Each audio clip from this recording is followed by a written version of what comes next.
Pernahkah kita merasa bahwa kebahagiaan seakan bergantung pada orang lain? Kita menunggu perhatian, menanti kehadiran, bahkan menggantungkan senyuman kita pada sikap yang kadang tak bisa kita kendalikan. Padahal semakin kita bergantung pada luar diri, semakin rapuh fondasi kebahagiaan yang kita bangun. Di dalam filsafat Stoik, ada sebuah kesadaran sederhana namun mendalam.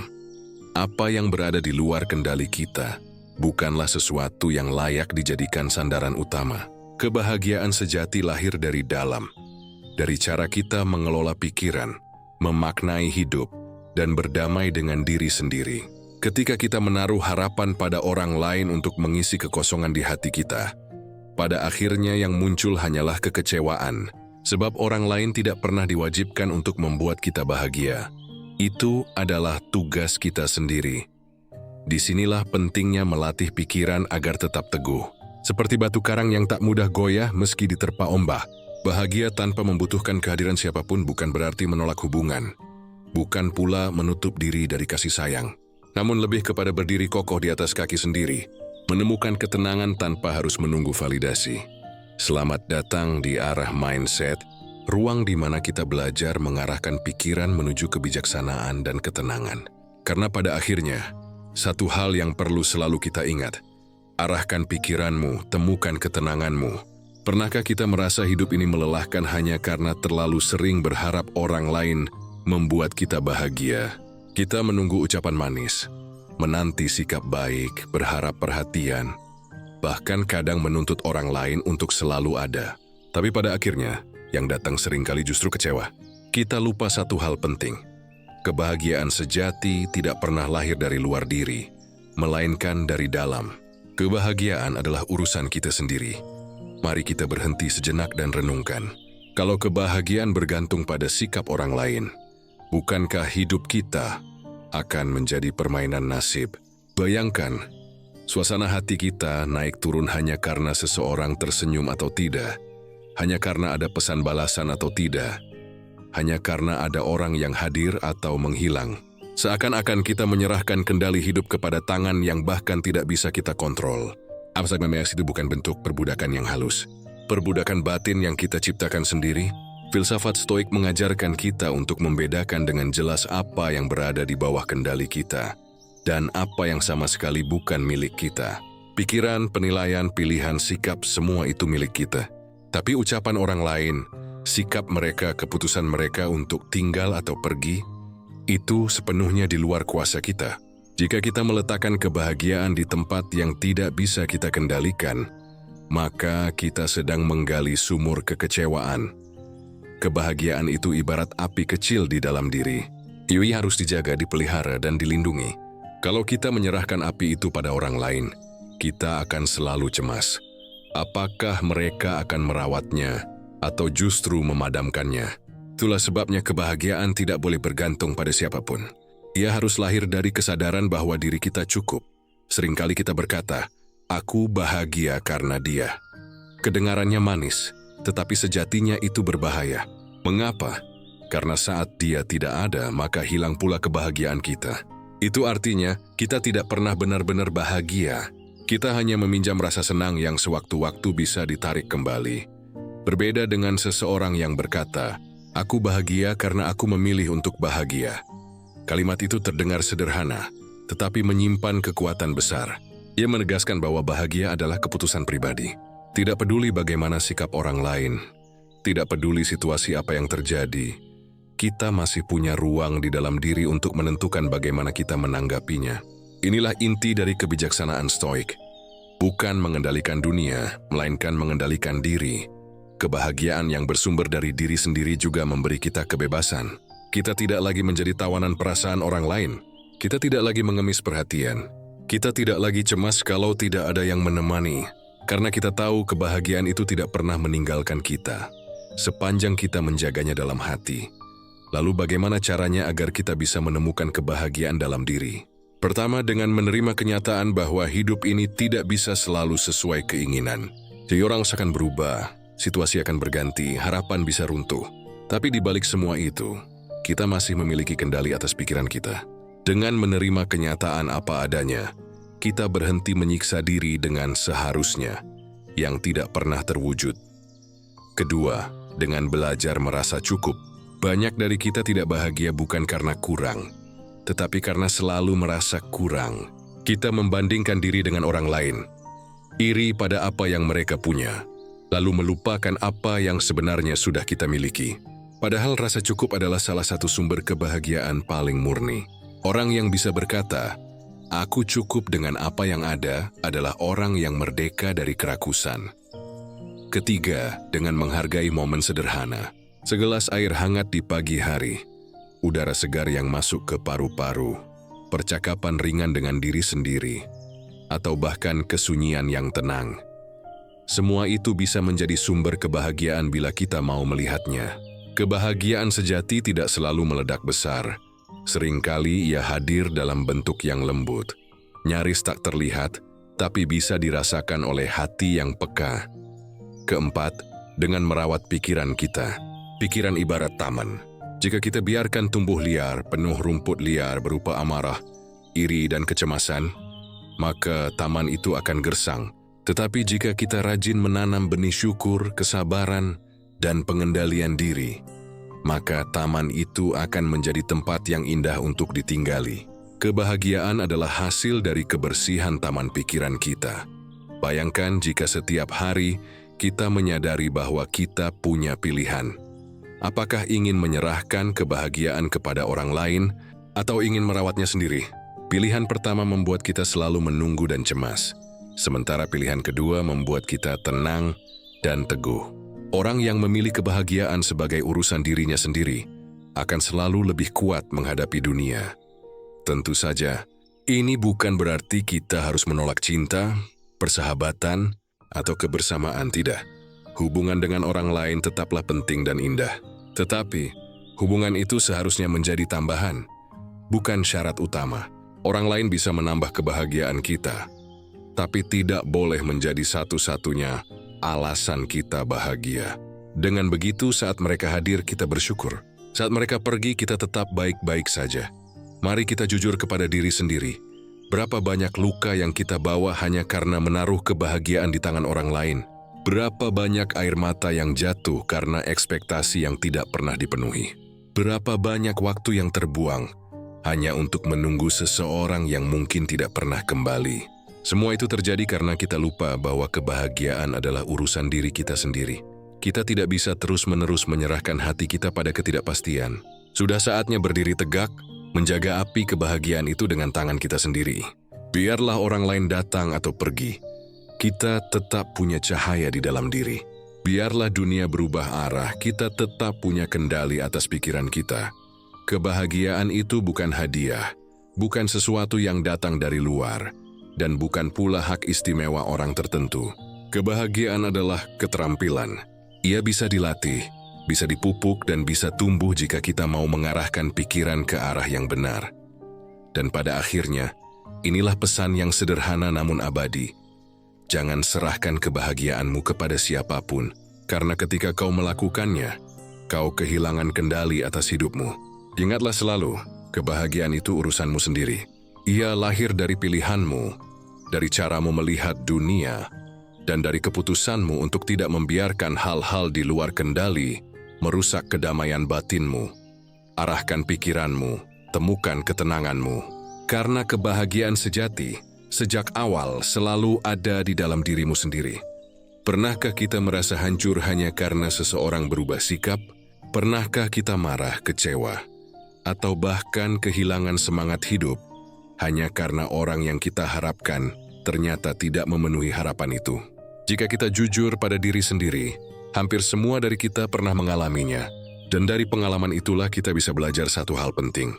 Terlalu bergantung pada orang lain membuat kita rapuh. Mengapa bisa begitu?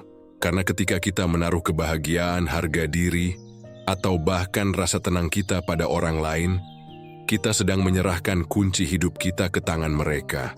Padahal mereka punya kebebasan penuh atas pilihan dan sikap mereka. Jika mereka memegang kunci itu dengan baik, mungkin kita merasa aman. Tetapi saat mereka menjatuhkan, meninggalkan, atau bahkan tanpa sengaja merusaknya, kita akan runtuh. Itulah bahayanya. Fondasi hidup kita diletakkan di tanah yang tidak kokoh. Stoikisme mengingatkan kita untuk selalu membedakan antara hal-hal yang bisa kita kendalikan dan yang tidak. Pikiran, sikap, pilihan itu ada di dalam kuasa kita. Tapi perasaan, ucapan, dan tindakan orang lain sepenuhnya berada di luar kendali kita. Maka saat kita menjadikan orang lain sebagai penentu kebahagiaan kita, sebenarnya kita sedang menaruh hati kita di medan yang penuh risiko. Sama seperti membangun rumah di tepi pantai yang rawan abrasi. Kita bisa menikmatinya sebentar, tetapi cepat atau lambat ombak akan datang dan merobohkannya. Kerapuhan muncul karena kita tidak pernah tahu apa yang akan dilakukan orang lain. Hari ini mereka hadir, besok bisa pergi. Hari ini mereka berkata manis, besok mungkin dingin. Hari ini mereka membuat kita tertawa, besok mungkin mereka melukai. Semua itu di luar kendali kita. Jika kita menjadikan itu sebagai sumber utama ketenangan, maka ketenangan itu akan mudah hilang begitu keadaan berubah. Coba pikirkan, berapa kali kita merasa bahagia hanya karena ada seseorang yang dekat dengan kita, tetapi saat orang itu menjauh, hati kita hancur berkeping-keping. Itu tanda bahwa kita tidak berdiri di atas kaki sendiri, melainkan bersandar terlalu kuat pada bahu orang lain. Dan saat bahu itu tak lagi ada, kita terjatuh keras ke tanah. Bergantung pada orang lain juga membuat kita kehilangan jati diri. Kita menjadi seseorang yang selalu mencari validasi, selalu butuh diakui, selalu ingin dipuji. Kita sibuk bertanya dalam hati, apakah dia masih peduli? Apakah aku masih berarti? Apakah aku cukup baik? Pertanyaan-pertanyaan itu menguras energi dan membuat kita lupa bahwa harga diri seharusnya ditentukan oleh diri kita sendiri, bukan oleh penilaian orang lain. Lebih jauh lagi, ketergantungan ini bisa melahirkan ketakutan yang berlebihan. Takut ditinggalkan, takut ditolak, takut dianggap tidak berharga. Padahal, hidup yang dipenuhi ketakutan bukanlah hidup yang bebas. Kita seolah hidup dalam penjara, diikat oleh bayangan kehilangan. Itulah rapuhnya hidup yang bertumpu pada orang lain. Kita tidak pernah benar-benar merdeka. Stoik mengajarkan kita untuk menyiapkan hati menghadapi kehilangan. Epictetus pernah berkata, ketika kita mencintai sesuatu, sadarilah bahwa suatu hari itu bisa hilang. Ketika kita mencintai seseorang, ingatlah bahwa ia bukan milik kita. Dengan kesadaran itu, kita bisa mencintai tanpa terikat secara buta. Kita bisa menikmati kebersamaan tanpa menjadikannya syarat hidup. Dengan begitu, saat kehilangan datang, kita tidak hancur. Karena sejak awal kita tidak menggantungkan seluruh diri pada mereka. Kerapuhan juga muncul dari ilusi bahwa orang lain selalu tahu apa yang kita butuhkan. Padahal, manusia punya dunia batin yang berbeda-beda. Tidak ada satupun orang yang benar-benar bisa memahami kita sepenuhnya. Jangan ista menuntut orang lain untuk selalu tahu cara membahagiakan kita. Kita sedang menggantungkan diri pada sesuatu yang mustahil. Dan ketika mereka gagal, kita kecewa. Padahal kesalahan itu bukan karena mereka jahat, tapi karena memang tidak ada manusia yang bisa menjadi jawaban sempurna bagi kebutuhan jiwa kita. Mari kita ambil contoh sederhana. Bayangkan sebuah kursi. Jika kursi itu hanya punya satu kaki, tentu ia akan rapuh. Satu goyangan kecil saja bisa membuatnya jatuh. Tetapi jika kursi itu punya 4 kaki yang kokoh, ia akan seimbang, stabil, dan mampu menahan beban. Hidup yang hanya bertumpu pada satu orang adalah kursi berkaki satu. Cepat ataupun lambat ia akan roboh. Sebaliknya, hidup yang berdiri di atas pondasi diri sendiri, nilai, prinsip, dan kemandirian batin adalah kursi berkaki 4. Ia lebih stabil meskipun angin kehidupan berhembus kencang. Maka, yang perlu kita lakukan adalah memperkuat kaki kursi itu, membangun keteguhan diri, menanam rasa cukup, menjaga kemandirian emosi, dan mengarahkan pikiran. Dengan begitu, kehadiran orang lain tetap bisa kita syukuri, tetapi ketidakhadiran mereka tidak akan menghancurkan kita. Bergantung pada orang lain bukan hanya membuat kita rapuh, tetapi juga mengurangi kualitas hubungan itu sendiri. Ketika kita terlalu berharap, kita cenderung menuntut. Dan ketika kita menuntut berlebihan, hubungan menjadi beban, bukan lagi kebahagiaan. Seringkali, hubungan rusak bukan karena kurang cinta, tetapi karena terlalu banyak ketergantungan. Bahagia tanpa bergantung bukan berarti menolak bantuan, menolak cinta, atau menolak kebersamaan. Bukan.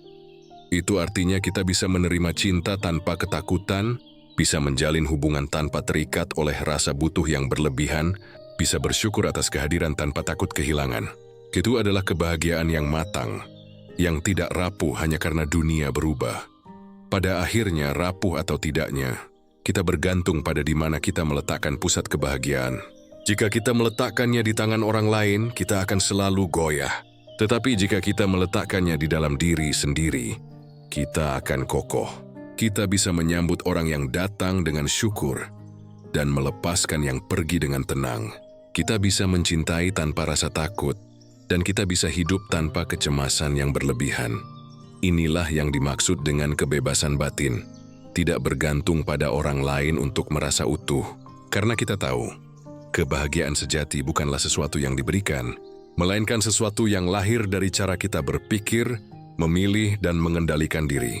Maka, belajarlah untuk tidak meletakkan pusat hidupmu pada orang lain. Jangan jadikan mereka sandaran utama.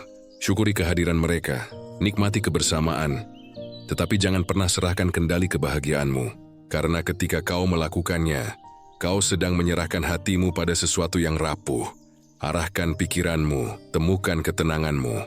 Sebab hanya dengan berdiri di atas kaki sendiri, kau bisa benar-benar bebas dari kerapuhan. Ada satu prinsip sederhana dalam filsafat Stoik yang jika benar-benar dipahami, bisa mengubah cara kita menjalani hidup. Prinsip itu adalah bedakan mana yang bisa kita kendalikan dan mana yang tidak. Kedengarannya sederhana, tapi justru disitulah letak kebijaksanaannya.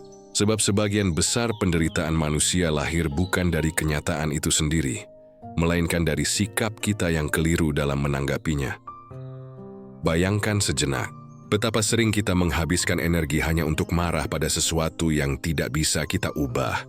Kita kecewa pada sikap orang lain, padahal hati mereka bukan milik kita. Kita cemas pada masa depan, padahal masa depan belum pernah ada di tangan kita. Kita menyesali masa lalu, padahal ia sudah terkunci rapat dan tak bisa diulang kembali.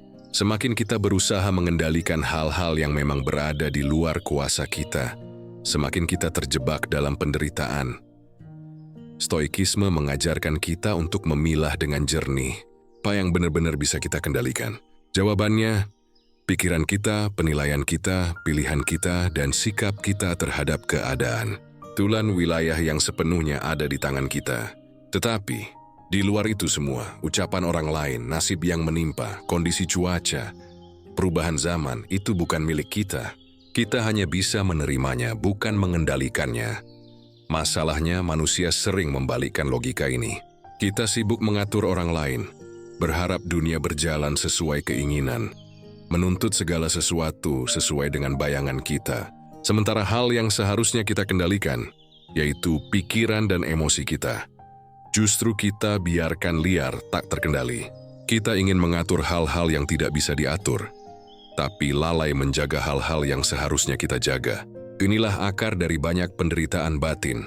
Epictetus, salah satu filsuf Stoik, pernah berkata, beberapa hal ada dalam kendali kita dan beberapa hal tidak. Jika kita berpegang pada apa yang berada dalam kendali kita dan menganggap remeh yang berada di luar kendali kita, maka tidak ada yang bisa memaksa kita, tidak ada yang bisa melukai kita. Kata-kata ini sederhana, tapi bila kita renungkan dalam-dalam, ia bagaikan kompas yang bisa menuntun kita melewati badai kehidupan. Coba kita lihat contoh sehari-hari. Misalnya kita terjebak macet. Banyak orang yang langsung marah, kesal, bahkan bisa menghancurkan suasana hati seharian. Padahal macet itu jelas bukan kendali kita. Kita tidak bisa mengatur mobil lain, tidak bisa mengatur jalan, tidak bisa mengatur lampu lalu lintas. Yang bisa kita kendalikan hanyalah cara kita menanggapi. Apakah kita ingin marah atau kita ingin tenang, mungkin sambil mendengarkan musik, atau memanfaatkan waktu untuk berpikir. Dengan memahami batas kendali ini, kita tidak lagi menjadi korban keadaan, tetapi menjadi penguasa sikap kita sendiri. Contoh lain, hubungan dengan orang lain. Kita sering merasa frustrasi karena orang tidak memperlakukan kita seperti yang kita harapkan. Kita ingin mereka setia, pengertian, lembut, selalu hadir, tapi kenyataannya, orang lain adalah makhluk bebas dengan pikiran dan kehendak mereka sendiri. Kita tidak pernah bisa sepenuhnya mengatur mereka. Yang bisa kita kendalikan hanyalah bagaimana kita memilih bersikap. Apakah kita ingin bersabar, mestirolegenin dengan tenang, atau siku memang sudah tas jalan, memilih untuk melepaskan tanpa dendam. Prinsip membedakan kendali ini juga bisa membuat kita lebih tenang menghadapi masa depan. Berapa banyak dari kita yang terus-menerus dihantui rasa takut akan sesuatu yang bahkan belum terjadi. Kita cemas gagal, cemas ditolak, cemas tidak mendapatkan apa yang kita inginkan. Padahal masa depan sepenuhnya tidak bisa kita genggam. Yang bisa kita kendalikan hanyalah usaha kita hari ini. Kita bisa belajar, bekerja, berdoa, dan menyiapkan diri sebaik mungkin. Hasilnya itu sudah bukan wilayah kita. Dengan kesadaran ini, kita berhenti menyiksa diri dengan bayangan buruk yang belum tentu nyata. Dan bagaimana dengan masa lalu? Banyak orang terjebak dalam penyesalan. Andai saja aku tidak melakukan itu. Andai saja aku mengambil pilihan lain. Andai saja aku lebih berani waktu itu. Katanya andai saja, ini membuat hidup kita terhenti. Padahal, masa lalu sudah terkunci. Tidak ada daya kita untuk mengubahnya. Yang bisa kita kendalikan hanyalah makna yang kita berikan pada masa lalu itu. Apakah kita memilih menjadikannya luka yang terus kita garuk, atau menjadikannya pelajaran yang menguatkan langkah kita ke depan? Membedakan kendali juga melatih kita untuk tidak membuang energi sia-sia. Hidup ini singkat, tenaga kita terbatas. Jika kita habiskan waktu untuk marah pada hal yang tidak bisa kita ubah, kita hanya menambah derita. Tetapi jika energi kita arahkan pada hal yang memang bisa kita kendalikan, pikiran, pilihan, tindakan, maka kita menjadi lebih produktif, lebih kuat semangat dan lebih bijak. Prinsip ini juga melahirkan keteguhan hati. Ketika sesuatu di luar kendali terjadi, kita tidak runtuh. Kita bisa berkata, ini memang di luar kuasaku, dan saya akan fokus pada bagaimana aku menghadapinya. Dengan cara itu, kita tetap tenang di tengah badai. Kita tidak lagi hanyut dalam ombak, tetapi berdiri kokoh seperti karang. Namun, memahami prinsip ini bukan berarti kita jadi pasrah atau apatis. Justru sebaliknya, kita tetap berusaha sebaik mungkin pada hal yang bisa kita kendalikan, tetapi kita tidak lagi mengikat diri pada hasil. Kita belajar menerima bahwa ada hal-hal yang memang bukan wilayah kita. Inilah keseimbangan antara ikhtiar dan ketenangan. Kita berusaha tanpa putus, tetapi kita juga bisa merelakan tanpa sesak. Jika kita terapkan dalam hidup sehari-hari, kita akan lebih ringan. Kita tidak lagi marah berlebihan pada orang lain, karena kita tahu sikap mereka di luar kendali kita. Kita tidak lagi cemas berlebihan pada masa depan, karena kita tahu yang bisa kita lakukan hanyalah mempersiapkan diri hari ini. Kita tidak lagi menyesali masa lalu karena kita tahu ia sudah berlalu dan tidak bisa diubah. Semua itu membuat hati kita lebih lapang. Pada akhirnya, prinsip stoik ini mengajarkan kita untuk hidup dengan bijaksana, berhenti berperang, melawan hal-hal yang tidak bisa kita kendalikan, dan mulai fokus menjaga hal-hal yang memang ada di dalam genggaman kita. Dengan begitu, kita tidak lagi mudah dikendalikan oleh keadaan, melainkan kita sendiri yang mengarahkan pikiran dan hati kita. Dan disinilah letak ketenangan sejati, karena saat kita mampu membedakan mana yang bisa kita kendalikan dan mana yang tidak, kita berhenti membuang energi pada hal sia-sia. Kita mulai hidup dengan sadar, dengan sederhana, dengan teguh. Ingatlah selalu, dunia mungkin di luar kendali kita, tetapi pikiran kita tidak. Maka diarahkan pikiranmu, temukan ketenanganmu.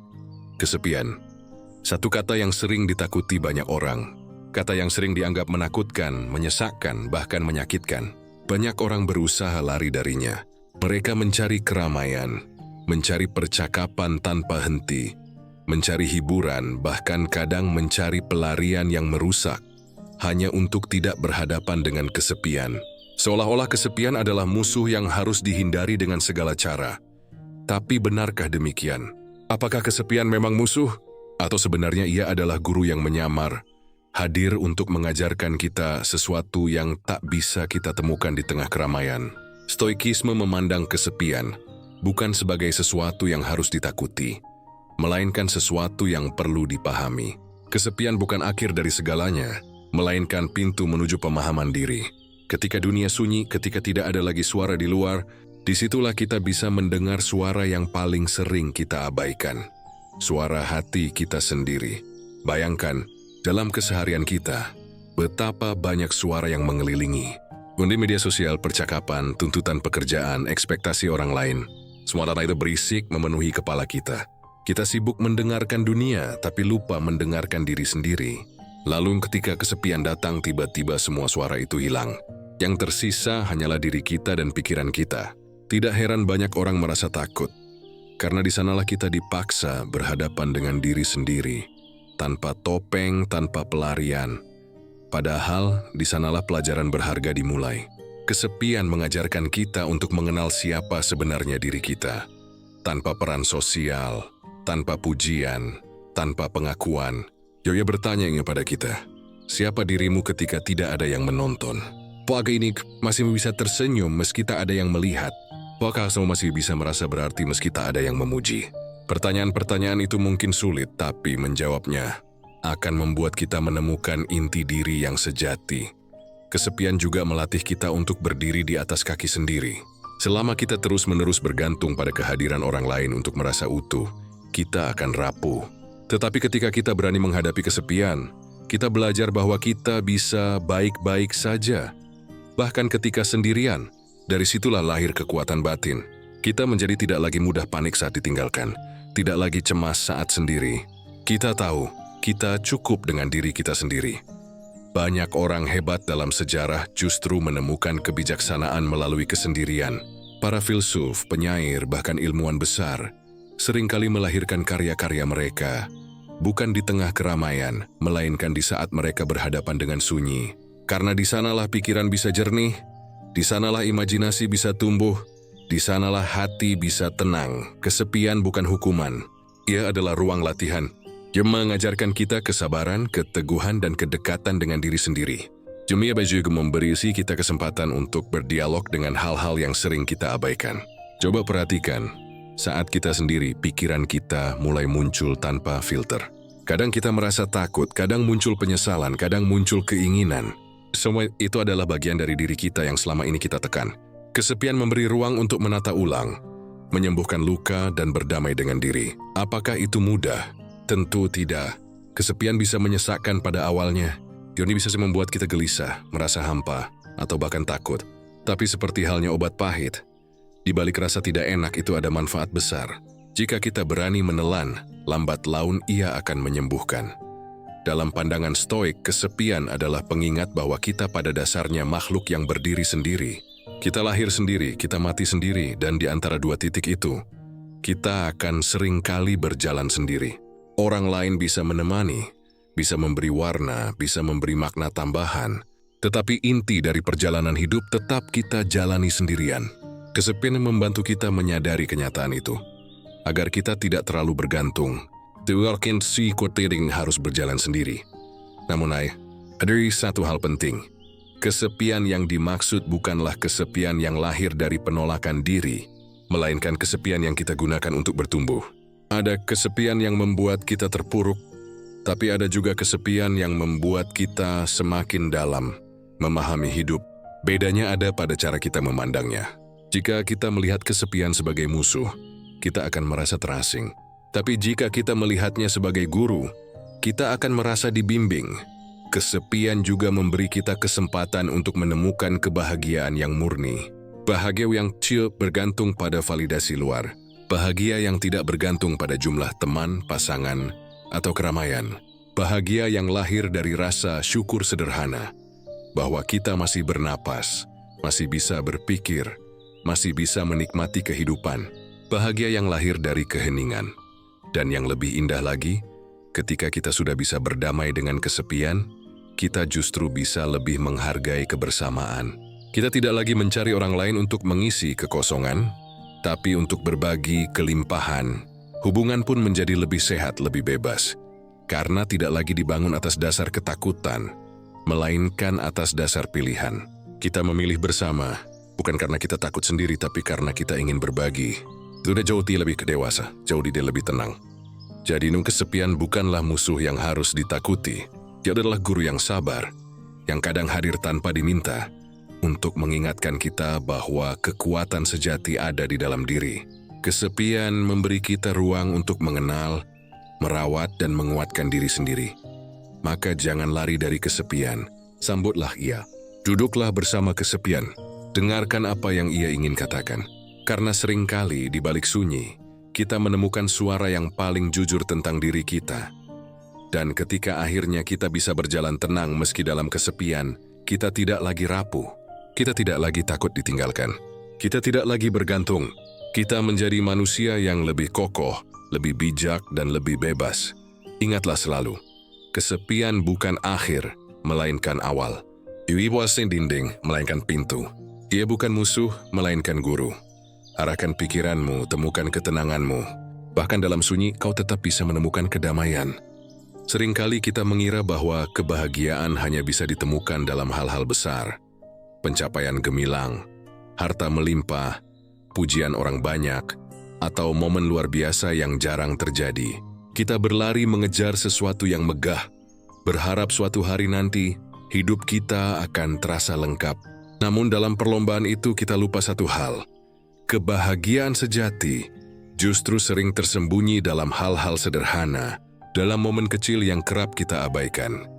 Stoikisme mengajarkan kita untuk menemukan ketenangan di tengah kehidupan sehari-hari. Tidak menunggu peristiwa besar, tidak menunggu dunia sempurna, tetapi belajar merasakan syukur dari apa yang sudah ada di hadapan kita. Karena jika kita tidak bisa bahagia dengan hal kecil, mustahil kita akan benar-benar bahagia dengan hal besar. Sebab yang besar hanyalah penumpukan dari yang kecil. Mari kita renungkan. Segelas air hangat di pagi hari, apakah itu bukan sebuah kebahagiaan? Udara segar yang masuk ke paru-paru ketika kita menarik napas dalam-dalam, apakah itu bukan sebuah hadiah? Senyum tulus dari orang yang kita temui, hangatnya sinar matahari yang menembus jendela, atau bahkan kesempatan untuk beristirahat setelah hari yang panjang. Semua itu adalah bentuk kebahagiaan sederhana yang sering kita abaikan. Kita terlalu sibuk mencari yang spektakuler, sampai lupa bersyukur pada yang sudah kita punya. Kebahagiaan dari hal sederhana juga mengajarkan kita tentang rasa cukup. Banyak penderitaan lahir bukan karena kita benar-benar kekurangan, melainkan karena kita selalu merasa kurang. Kita makan tapi ingin makanan yang lebih mewah. Kita punya rumah tapi ingin yang lebih besar. Kita punya pasangan tapi ingin yang lebih sempurna. Kita punya kehidupan tapi selalu merasa ada yang hilang. Padahal jika kita berhenti sejenak dan benar-benar menghargai apa yang ada, kita akan melihat betapa hidup ini sudah penuh dengan nikmat kecil yang menenangkan. Stoik mengingatkan kita, semakin sedikit yang kita butuhkan, semakin lapang hati kita. Bahagia dari hal sederhana berarti mengurangi ketergantungan pada dunia luar dan lebih banyak menemukan rasa cukup dari dalam diri. Dengan begitu, kita tidak lagi menjadi tawanan keinginan yang tak ada habisnya. Kita bisa duduk tenang, menikmati secangkir teh dan merasa damai. Kita bisa berjalan santai, menikmati angin sore dan merasa syukur. Hal-hal yang tampak remeh itu justru bisa menjadi sumber ketenangan yang mendalam. Ada sebuah kebijaksanaan yang berkata, orang miskin bukanlah orang yang tidak punya apa-apa, melainkan orang yang tidak pernah merasa cukup. Inilah inti dari bahagia sederhana. Kita tidak perlu menunggu sesuatu yang luar biasa untuk merasa bahagia. Yang kita perlukan hanyalah kesadaran bahwa apa yang ada saat ini pun bisa membuat kita tersenyum. Coba bayangkan dua orang. Yang pertama punya segala kemewahan, tapi hatinya selalu gelisah, selalu merasa kurang. Yang kedua hidup sederhana, tapi ia bisa menikmati tiap potong roti yang dimakannya, tiap percakapan ringan, tiap langkah kakinya di jalan kecil. Siapa yang lebih bahagia? Jelas bukan yang punya banyak, tapi yang bisa menghargai sedikit. Kebahagiaan dari hal sederhana juga membuat kita lebih bebas dari permainan dunia. Kita tidak lagi terjebak dalam perlombaan sosial yang melelahkan, di mana kebahagiaan diukur dari pencapaian dan perbandingan. Kita tidak lagi iri melihat orang lain, karena kita tahu kebahagiaan tidak perlu menunggu apa yang mereka punya. Kita cukup dengan apa yang kita miliki hari ini. Dengan begitu, hati kita tidak mudah dikacaukan oleh iri dan dengki. Namun, menemukan kebahagiaan dalam hal sederhana bukan berarti kita berhenti berusaha, atau menolak pencapaian besar. Bukan itu maksudnya. Kita tetap boleh bermimpi, tetap boleh mengejar cita-cita, tetap boleh meraih keberhasilan. Tapi kita tidak menunda kebahagiaan sampai semua itu tercapai. Kita tidak berkata, aku baru akan bahagia kalau sudah kaya, kalau sudah sukses, kalau sudah punya ini dan itu. Tidak, kita bahagia sekarang juga dalam hal-hal sederhana yang sudah ada, sambil terus berjalan meraih yang lebih baik. Dengan begitu, kita menjalani hidup dengan hati yang ringan, bukan dengan beban penantian yang menyesakkan. Bahagia dari hal sederhana juga melatih kita untuk hadir sepenuhnya di saat ini. Banyak orang kehilangan momen indah karena pikirannya sibuk dengan masa depan atau masa lalu. Mereka duduk makan bersama keluarga, tapi pikirannya ada di pekerjaan. Mereka berjalan di taman, tapi pikirannya sibuk dengan masalah yang belum tentu terjadi. Mereka punya momen sederhana yang bisa membahagiakan, tapi tidak pernah benar-benar menikmatinya. Jika kita mau melatih diri, kita bisa menemukan keindahan dalam tiap tarikan napas, dalam tiap langkah, dalam tiap percakapan. Kita bisa belajar untuk benar-benar hadir, bukan sekadar lewat. Dan ketika kita hadir, hal-hal sederhana yang tadinya tampak biasa akan berubah menjadi sumber bahagia. Stoik mengajarkan kita untuk tidak bergantung pada hal-hal yang tidak pasti. Kebahagiaan yang bersandar pada hal besar, pencapaian atau orang lain selalu rapuh. Tapi kebahagiaan dari hal sederhana bersumber dari sesuatu yang dekat, yang mudah dijangkau, dan seringkali tidak bisa diambil dari kita. Selama kita masih bisa bernapas, selama kita masih bisa bersyukur, kita masih punya alasan untuk bahagia. Maka, jangan remehkan hal-hal kecil. Kebahagiaan sejati seringkali tersembunyi dalam momen yang terlihat sepele. Jika kita mampu menghargainya, kita tidak akan lagi merasa hidup ini kekurangan. Sebaliknya, kita akan melihat betapa hidup ini sebenarnya sudah kaya, sudah penuh, sudah indah. Bahagia dari hal sederhana adalah seni melihat kehidupan dengan mata yang jernih. Seni menemukan keajaiban dalam hal biasa.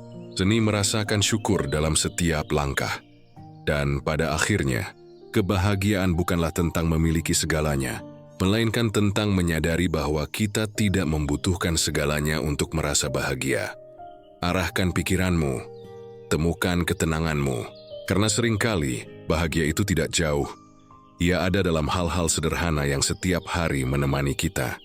Seringkali kita merasa hidup ini berat, bukan karena kenyataan yang kita hadapi terlalu sulit, melainkan karena kebutuhan yang kita kumpulkan terlalu banyak. Kita menuntut banyak hal dari hidup, dari orang lain, bahkan dari diri sendiri. Kita ingin ini, ingin itu, ingin lebih dan lebih lagi. Akibatnya, pikiran kita tidak pernah benar-benar tenang. Kita seperti orang yang terus haus, minum sebanyak apapun, tetap merasa kering. Padahal, salah satu kunci ketenangan yang diajarkan dalam filosofi Stoik adalah mengurangi kebutuhan. Bukan berarti menolak segala sesuatu, bukan berarti hidup dalam kemiskinan atau menyingkirkan semua kenyamanan, tetapi mengurangi kebutuhan artinya belajar membedakan mana yang sungguh kita perlukan dan mana yang hanya lahir dari keinginan yang tidak pernah selesai. Mari kita jujur pada diri sendiri. Berapa banyak hal yang kita kejar sebenarnya bukan kebutuhan, melainkan sekadar keinginan untuk terlihat lebih hebat, lebih dihargai, lebih dianggap. Kita membeli barang bukan karena benar-benar butuh, tapi karena ingin dipandang berbeda. Kita bekerja mati-matian bukan hanya untuk mencukupi hidup, tapi juga demi status, demi gengsi, demi sesuatu yang akhirnya hanya menambah resah. Stoik mengingatkan kita, semakin banyak yang kita butuhkan, semakin besar pula peluang kita kecewa. Karena semakin panjang daftar kebutuhan, semakin banyak pula hal yang harus kita jaga, kita penuhi, dan kita takutkan hilang. Sebaliknya, semakin sedikit kebutuhan, semakin ringan hati kita.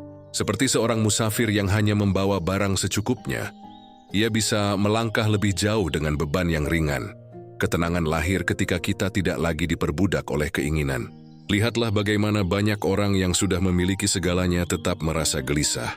Mereka punya harta melimpah, tapi ingin lebih. Mereka punya popularitas, tapi ingin lebih besar. Mereka punya kenyamanan, tapi tetap merasa kosong. Itu karena kebutuhan mereka tidak pernah dikurangi, hanya ditambah terus-menerus. Dan keinginan yang tak terbatas adalah sumber penderitaan.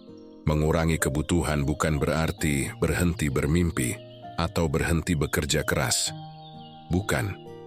Mengurangi kebutuhan adalah seni menyaring hidup. Kita belajar berkata, cukup dengan yang ini. Gerius tidak perlu lebih untuk merasa damai. Ketika kita bisa berkata cukup, saat itu juga beban batin kita berkurang. Mari kita renungkan sebuah contoh sederhana. Jika kita terbiasa minum kopi mahal setiap hari, maka kopi sederhana di rumah tidak lagi terasa nikmat. Kita menjadikan standar bahagia terlalu tinggi, dan akibatnya kita mudah kecewa. Tapi jika kita mampu menikmati secangkir kopi sederhana, maka ketika suatu saat kita mendapatkan kopi yang lebih mewah, itu akan menjadi bonus, bukan keharusan. Inilah inti dari mengurangi kebutuhan. Kita belajar merendahkan standar kebahagiaan, sehingga apa yang ada terasa lebih dari cukup. Marcus Aurelius, seorang kaisar sekaligus filsuf Stoik, pernah menulis bahwa kebahagiaan manusia tidak tergantung pada keadaan luar, tapi pada cara pikiran yang menafsirkan keadaan itu. Jika pikiran kita selalu menuntut lebih, maka keadaan apapun tidak akan memuaskan. Namun jika pikiran kita mampu berkata cukup, maka ketenangan akan hadir, meski keadaan sederhana. Mengurangi kebutuhan juga berarti melatih diri menghadapi kehilangan. Karena sesungguhnya banyak ketakutan lahir dari rasa takut kehilangan apa yang kita miliki. Jika kita terlalu bergantung pada harta, maka hilangnya harta membuat kita hancur. Jika kita terlalu bergantung pada pujian, maka kritik kecil bisa membuat kita runtuh. Tetapi jika kita sudah membiasakan diri hidup dengan sederhana, maka kehilangan bukan lagi akhir segalanya. Kita bisa tetap tegak, karena kita tahu hidup tidak pernah menjanjikan permanensi. Bukankah hidup ini lebih tenang ketika kita tidak lagi takut kehilangan? Dan cara paling sederhana untuk tidak takut kehilangan adalah dengan tidak menumpuk terlalu banyak kebutuhan. Karena semakin sedikit yang kita pegang erat-erat, semakin ringan kita melangkah. Ada sebuah pepatah lama. Orang yang paling kaya bukanlah orang yang memiliki paling banyak, melainkan orang yang paling sedikit kebutuhannya. Inilah kekayaan sejati. Bukan terletak pada jumlah harta, tapi pada kemampuan hati untuk merasa cukup. Mengurangi kebutuhan juga membantu kita melihat hal-hal kecil sebagai berkah besar.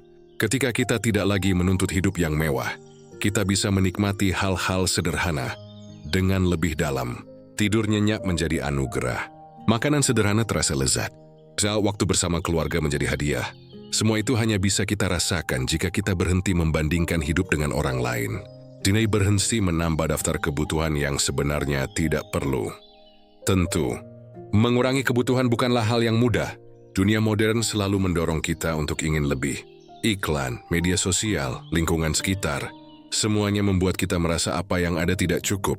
Kita dibuat percaya bahwa kebahagiaan baru datang jika kita membeli barang terbaru, mencapai standar tertentu, atau hidup seperti orang lain.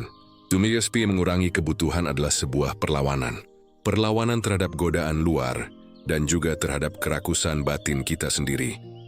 Namun, ketika kita berani melakukannya, kita akan merasakan sesuatu yang sangat berharga, ketenangan. Ketenangan yang tidak mudah digoyahkan oleh keadaan luar.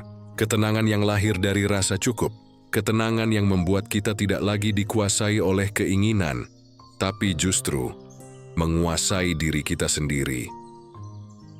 Jadi, jika hari ini hati kita gelisah, mungkin bukan karena hidup kita kurang.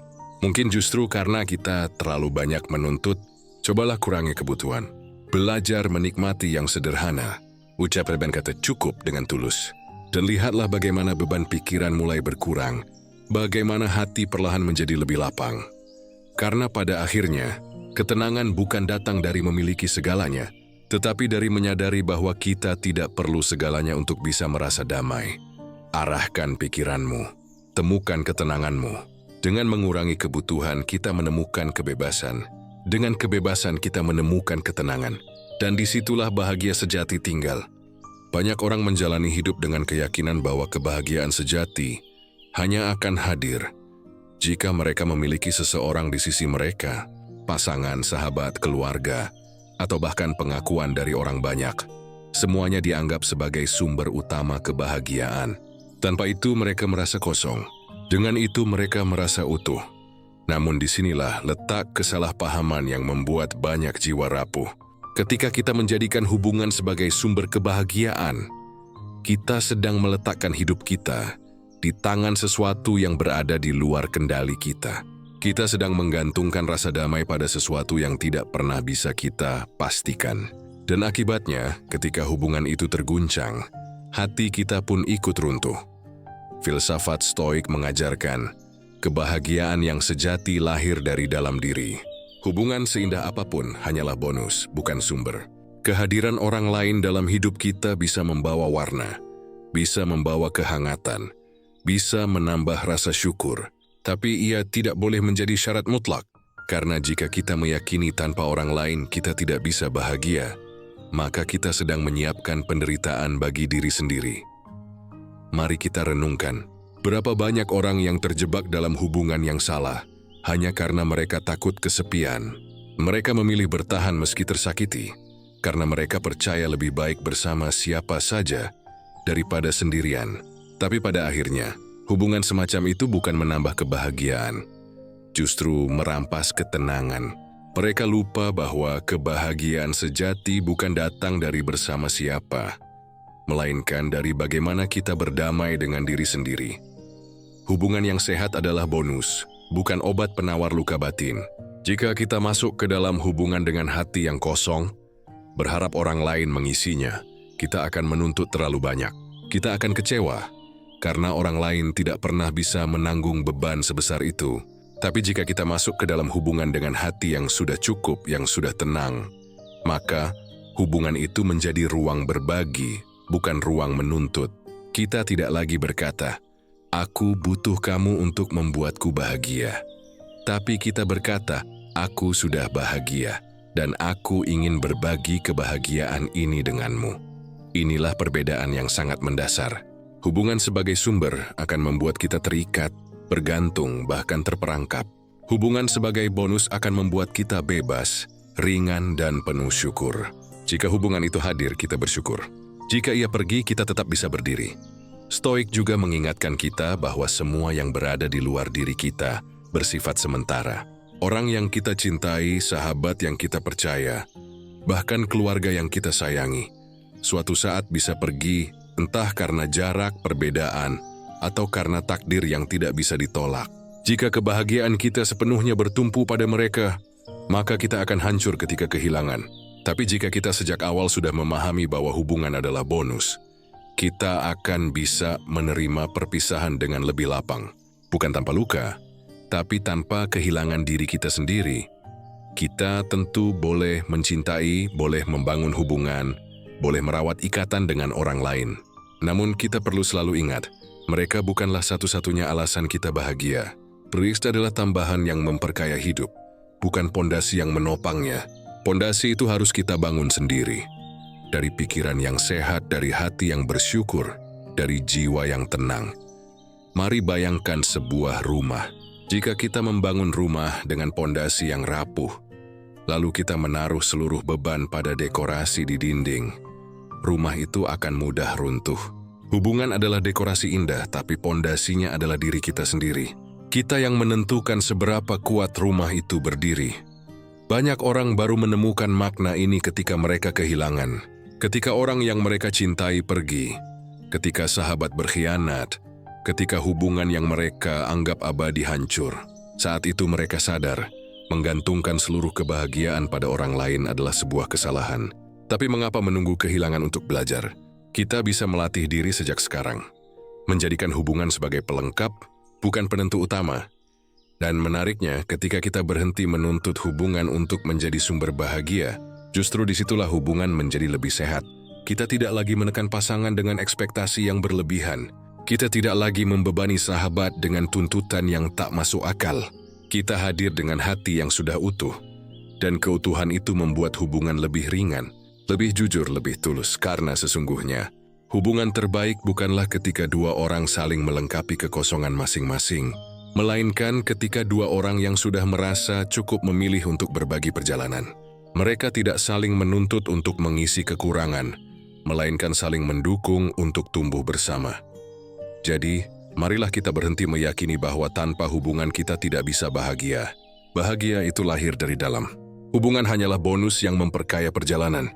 Dan justru dengan cara pandang ini, kita bisa menikmati hubungan dengan lebih dalam, lebih tenang, tanpa rasa takut kehilangan yang berlebihan. Jika hari ini kita sendiri, jangan merasa hidup kita kurang. Kita tetap bisa bahagia dengan diri kita sendiri. Jika hari ini kita bersama orang lain, syukuri itu sebagai anugerah, bukan sebagai kewajiban. Dengan begitu, kita tidak akan mudah runtuh. Apapun yang terjadi di luar kendali kita. Karena pada akhirnya, kebahagiaan yang sejati adalah milik mereka yang tidak menggantungkan hidupnya pada orang lain. Bahagia dari dalam diri, lalu berbagi dengan sekeliling. Hubungan bukan sumber, tapi bonus. Arahkan pikiranmu, temukan ketenanganmu, dan lihatlah bagaimana hidup terasa lebih ringan. Ketika kita tidak lagi menjadikan hubungan sebagai syarat untuk bahagia. Hidup seringkali membuat kita melekat pada sesuatu. Kita terikat pada harta, pada status, pada orang-orang yang kita cintai. Bahkan pada gambaran diri yang kita bangun di dalam pikiran. Ikatan itu pada awalnya terasa wajar, bahkan menyenangkan. Kita merasa aman karena memiliki sesuatu untuk digenggam. Namun masalah muncul ketika ikatan itu berubah menjadi keterikatan yang berlebihan, yang membuat kita sulit bernapas, sulit melepas, dan akhirnya sulit menemukan ketenangan. Stoikisme mengajarkan bahwa salah satu sumber penderitaan terbesar manusia adalah keterikatan pada hal-hal yang berada di luar kendali kita. Ketika kita terlalu terikat, kita menolak perubahan. Kita ingin segala sesuatu tetap sama, tetap ada, tetap abadi. Padahal hidup adalah aliran yang tidak pernah berhenti. Semua yang kita miliki, semua yang kita cintai, pada akhirnya bisa berubah atau pergi. Jika kita tidak melatih pikiran desain untuk menerima itu, maka setiap perubahan akan terasa seperti pukulan yang menghancurkan. Melatih pikiran untuk tidak terikat bukan berarti kita harus berhenti mencintai, jenis menghargai atau berisi peduli. Tidak, justru sebaliknya. Kita tetap boleh mencintai, menghargai, dan peduli. Tapi dengan kesadaran bahwa semua itu bersifat sementara. Kita belajar mencintai tanpa menggenggam terlalu erat. Kita belajar menghargai tanpa merasa memiliki sepenuhnya. Kita belajar peduli tanpa mengendalikan hasilnya. Marcus Aurelius pernah menulis, "Cintailah apa yang terjadi padamu, karena itu adalah takdirmu." Kalimat ini sederhana namun dalam. Mengajarkan kita untuk menerima segala sesuatu sebagaimana adanya. Jika kita bisa menerima perubahan, menerima kehilangan, menerima kenyataan bahwa tidak ada yang abadi, maka pikiran kita tidak lagi terikat secara buta. Kita tetap bisa menikmati apa yang ada, tapi tanpa takut berlebihan ketika ia pergi. Mari kita ambil contoh sederhana. Kita mencintai seseorang, tentu itu hal yang indah. Tapi apakah kita bisa menjamin ia akan selalu ada untuk kita? Tidak. Ia bisa pergi kapan saja karena pilihan hidup, karena jarak, atau bahkan karena kematian. Jika kita terlalu terikat, kepergiannya akan menghancurkan kita sepenuhnya. Namun jika kita melatih pikiran untuk tidak terikat, kita akan tetap terluka, tapi tidak binasa. Kita akan tetap merasakan kehilangan, tapi tidak kehilangan diri kita sendiri. Begitu pula dengan harta. Tidak ada harta yang benar-benar abadi. Semua bisa hilang dalam sekejap. Jika kita terlalu terikat pada harta, kita akan hidup dalam ketakutan. Takut kehilangan, takut berkurang, takut gagal. Namun jika kita melatih pikiran untuk tidak terikat, kita akan lebih tenang. Kita bisa menikmati harta saat ada, tapi tidak akan merasa hidup kita hancur ketika ia pergi. Keterikatan juga sering muncul pada status dan pengakuan. Banyak orang merasa dirinya berharga hanya ketika dipuji. Hanya ketika mendapat posisi tertentu, hanya ketika dihormati orang lain. Mereka begitu terikat pada citra diri yang dibangun di mata orang lain. Padahal semua itu rapuh. Hari ini kita dipuji, besok kita bisa dicaci. Hari ini kita dihormati, besok bisa dilupakan. Jika nilai diri kita sepenuhnya bergantung pada pandangan luar, kita akan terus hidup dalam kecemasan. Melatih pikiran untuk tidak terikat berarti melepaskan ketergantungan pada validasi orang lain. Kita tetap bekerja dengan baik, tetap berbuat benar, tapi tidak lagi bergantung pada tepuk tangan. Tentu, melepaskan keterikatan bukanlah hal yang mudah, karena manusia secara alami cenderung melekat pada apa yang membuatnya nyaman. Namun disinilah latihan mental diperlukan. Stoikisme tidak meminta kita mematikan perasaan, tapi melatih pikiran untuk menyeimbangkan perasaan itu.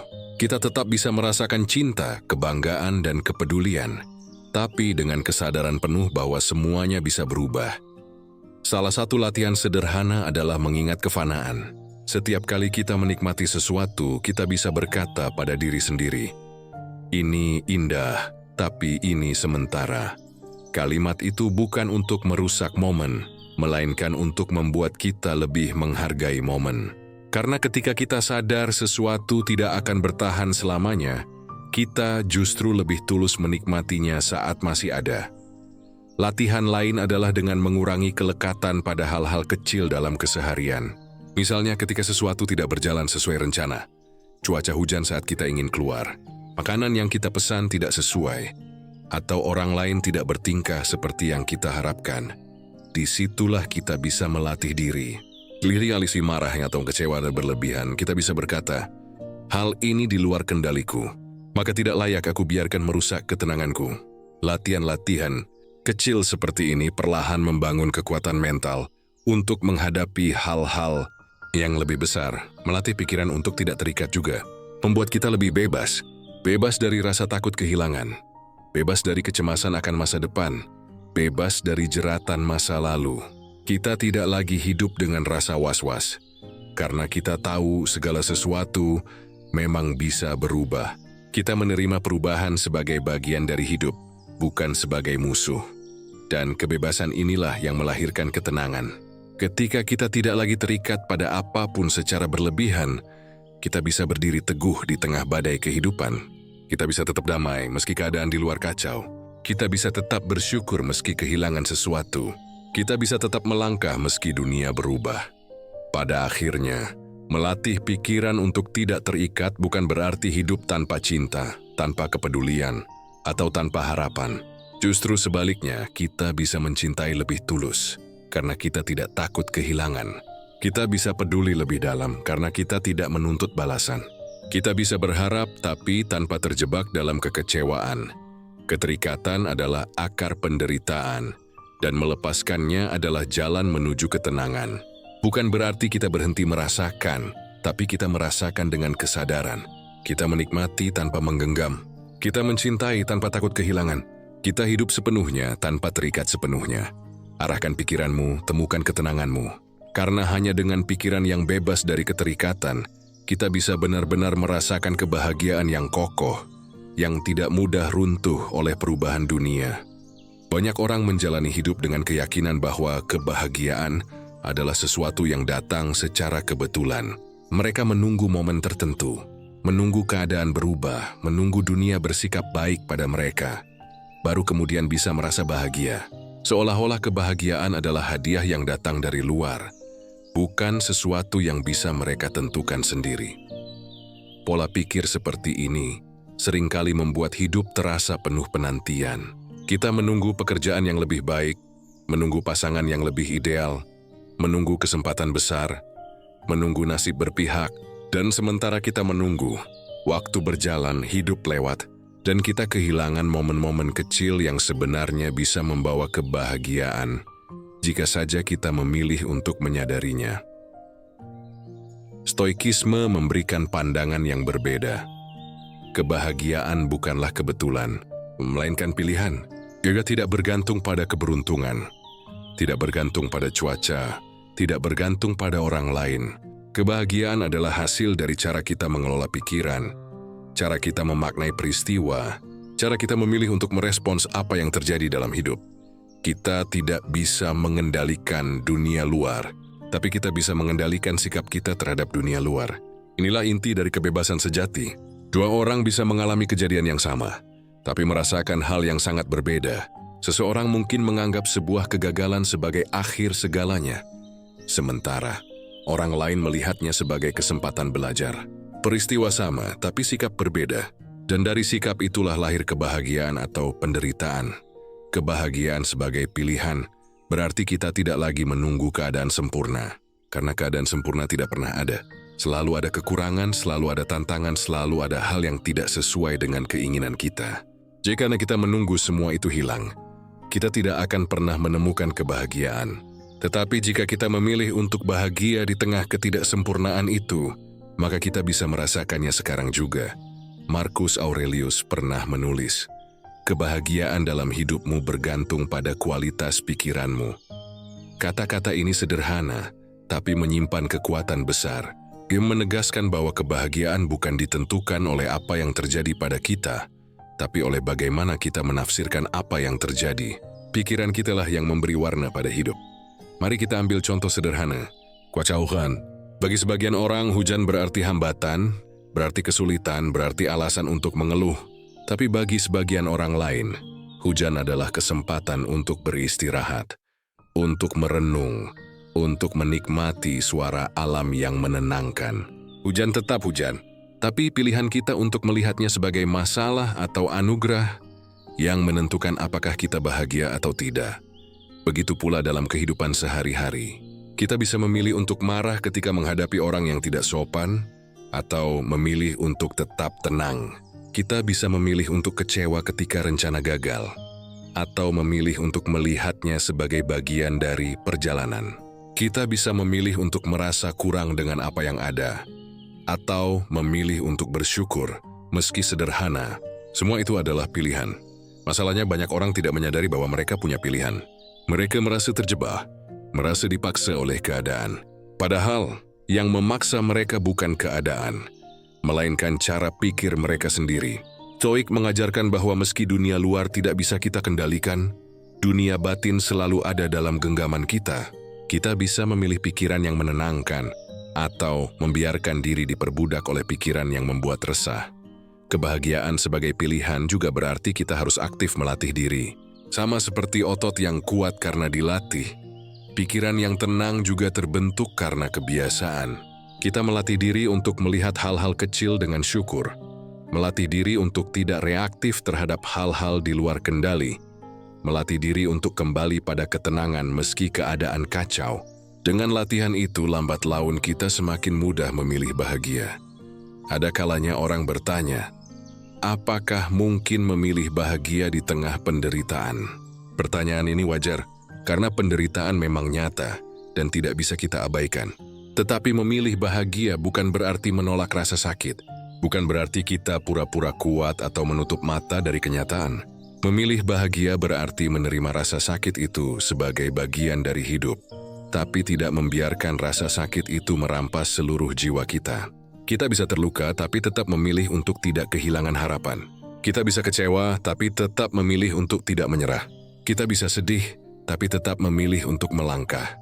Itulah kekuatan sejati manusia, kemampuan untuk memilih sikap, bahkan ketika keadaan tidak berpihak. Viktor Frankl, seorang penyintas kamp konsentrasi Nazi, pernah berkata, segala sesuatu bisa diambil dari manusia, kecuali satu hal, kebebasan terakhir untuk memilih sikapnya terhadap keadaan apapun. Jika dalam kondisi seburuk itu pun, seseorang bisa memilih sikap yang membuatnya tetap bertahan, maka kita pun bisa belajar melakukan hal yang sama dalam kehidupan kita sehari-hari. Kebahagiaan bukanlah hadiah yang kebetulan jatuh ke pangkuan kita. Ini adalah hasil dari keputusan kecil yang kita buat setiap hari. Keputusan untuk bersyukur, keputusan untuk melihat sisi terang, keputusan untuk tidak terikat pada hal yang di luar kendali, keputusan untuk menerima dan tetap melangkah. Maka berhentilah menunggu kebahagiaan datang dari luar. Jangan biarkan dunia menentukan kapan kita boleh bahagia. Ambil kendali itu kembali. Pilihlah bahagia sekarang juga dalam keadaan apapun. Karena kebahagiaan sejati bukanlah hasil dari keberuntungan, melainkan hasil dari pikiran yang diarahkan dengan bijaksana. Arahkan pikiranmu, temukan ketenanganmu. Karena bahagia bukan kebetulan. Bahagia adalah pilihan yang bisa kita ambil setiap hari, setiap saat, dalam setiap langkah. Hidup seringkali terasa seperti ombak yang datang silih berganti. Kadang tenang, kadang deras, kadang membuat kita merasa aman, kadang pula membuat kita hampir tenggelam. Di tengah perubahan yang tak bisa kita kendalikan, ada satu hal yang tetap bisa kita jaga. Arah pikiran kita. Pikiran adalah kompas batin. Di momen sendiri sebenarnya langkah kita berbelok. Bagaimana kita memaknai peristiwa, Dan seperti apa kita merasakan hidup? Jika pikiran kita kacau, seluruh hidup terasa kacau. Jika pikiran kita tenang, meski dunia berguncang, kita tetap bisa berdiri tegak. Karena itu, inti dari kebijaksanaan adalah kemampuan mengarahkan pikiran. Seringkali, kita membiarkan pikiran berjalan tanpa kendali. Joya melompat dari satu kekhawatiran ke kekhawatiran lain. Dari satu kenangan pahit ke penyesalan baru. Pikiran yang liar membuat hati resah. Bahkan ketika tidak ada bahaya nyata di depan mata. Inilah yang membuat kita lelah. Bukan keadaan, melainkan cara kita berpikir tentang keadaan. Filsafat Stoik mengingatkan bahwa ketenangan bukanlah hasil dari dunia yang sempurna, melainkan hasil dari pikiran yang terarah. Dunia tidak pernah berhenti menghadirkan tantangan. Kan selalu ada orang yang mengecewakan, rencana yang gagal, atau kabar buruk yang datang tanpa diduga. Jika kita menunggu semua itu hilang untuk merasa damai, kita akan menunggu seumur hidup. Tapi jika kita belajar mengarahkan pikiran, kita bisa menemukan ketenangan bahkan di tengah badai. Mengapa arah pikiran begitu penting? Karena apa yang kita pikirkan, itulah yang membentuk perasaan kita. Jika pikiran dipenuhi keluhan, hidup terasa berat. Jika pikiran dipenuhi rasa syukur, hidup terasa ringan. Jika pikiran dipenuhi prasangka, orang lain terlihat sebagai ancaman. Jika pikiran dipenuhi pengertian, orang lain terlihat sebagai sesama manusia yang sedang berjuang. Dengan kata lain, pikiran adalah lensa yang mewarnai seluruh pengalaman hidup kita. Bayangkan seseorang yang kehilangan pekerjaan. Satu orang bisa berpikir, ini akhir dari segalanya, aku tidak berharga, aku gagal. Pikiran ini menimbulkan keputusasaan. Orang lain mungkin berpikir, ini adalah kesempatan untuk belajar, mungkin ada jalan baru yang bisa aku tempuh. Pikiran ini melahirkan semangat. Peristiwa sama, hasil berbeda. Yang membedakan hanyalah arah pikiran. Ketenangan lahir ketika kita memilih untuk mengarahkan pikiran pada hal-hal yang berguna. Bukan berarti kita mengabaikan masalah, tetapi kita menghindari mengisi pikiran dengan hal-hal yang hanya memperbesar penderitaan. Kita bisa fokus pada apa yang ada dalam kendali, bukan terus mengutuki hal-hal di luar kendali. Kita bisa fokus pada langkah kecil yang bisa diambil, bukan tenggelam dalam rasa takut akan masa depan yang belum pasti. Mengendalikan pikiran bukan tugas yang mudah. Ia seperti mengendalikan kuda liar yang terus berlari ke segala arah. Tapi semakin sering kita melatihnya, semakin jinak ia menjadi. Kita bisa mulai dari hal kecil. Memperhatikan napas ketika pikiran kalut, menulis rasa syukur ketika hati gelisah, atau bertanya pada diri sendiri, apakah hal ini benar-benar penting? Apakah pantas aku habiskan tenaga untuk memikirkannya? Latihan kecil ini, jika dilakukan terus-menerus, perlahan akan membentuk kebiasaan baru. Kebiasaan berpikir dengan arah yang lebih jernih. Ketenangan bukan berarti tidak ada masalah. Ketenangan adalah kemampuan untuk tetap tenang meski masalah ada. Sama seperti lautan dalam yang tetap hening, meski permukaannya berombak. Dan ketenangan itu tidak jatuh dari langit. Ia lahir dari latihan mengarahkan pikiran. Setiap hari kita dihadapkan pada pilihan. Apakah kita akan membiarkan pikiran dikuasai kecemasan, atau kita yang mengarahkan pikiran pada ketenangan? Apakah kita akan membiarkan pikiran dipenuhi amarah, atau kita yang memilih memandang dengan kebijaksanaan? Pilihan ini sederhana tapi dampaknya sangat besar. Hidup yang gelisah atau hidup yang damai ditentukan oleh arah pikiran. Kita tidak bisa mengatur dunia luar, tapi kita bisa mengatur dunia batin. Dan ketika dunia batin kita tenang, dunia luar tidak lagi terlihat menakutkan. Kita lebih siap menghadapi tantangan, lebih tabah menerima kehilangan, lebih bijak menyambut perubahan. Inilah kekuatan sejati. Bukan menguasai orang lain, bukan menaklukkan dunia, tapi menaklukkan diri sendiri melalui pikiran yang terarah. Pada akhirnya, kebahagiaan dan ketenangan bukanlah tempat yang jauh. Mereka ada di dalam diri kita, menunggu untuk ditemukan. Kita hanya perlu mengarahkan pikiran agar sampai pada mereka.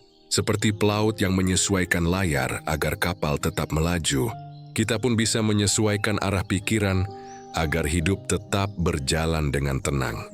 Dan disinilah kita kembali pada inti dari perjalanan ini. Arahkan pikiranmu, temukan ketenanganmu. Sebab di balik setiap kesulitan selalu ada ruang untuk damai. Jika saja kita memilih untuk menaruh pikiran di tempat yang benar. Dunia luar mungkin bising, tapi hati kita bisa tetap hening. Dunia luar mungkin kacau, tapi batin kita bisa tetap terjaga. Kebahagiaan, kedamaian, dan keteguhan bukanlah hadiah dari dunia.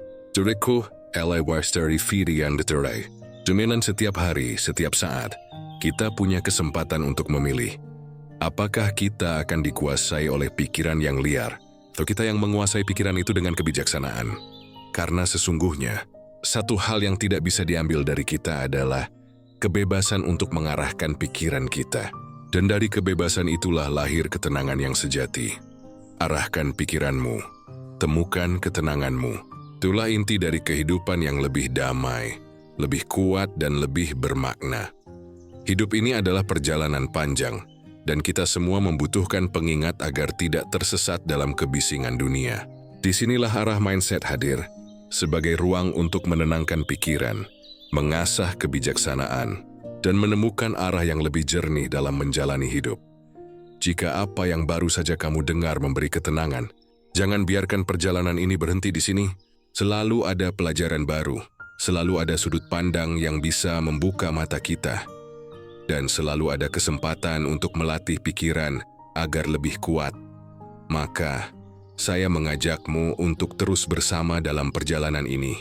Ikuti setiap pembahasan di arah mindset, sebarkan kepada mereka yang juga sedang mencari ketenangan, dan jadikan setiap kata sebagai bahan renungan dalam hidupmu sehari-hari. Ingatlah satu hal, arahkan pikiranmu, temukan ketenanganmu, karena pada akhirnya, kebahagiaan sejati bukan datang dari luar, tapi lahir dari pikiran yang terjaga,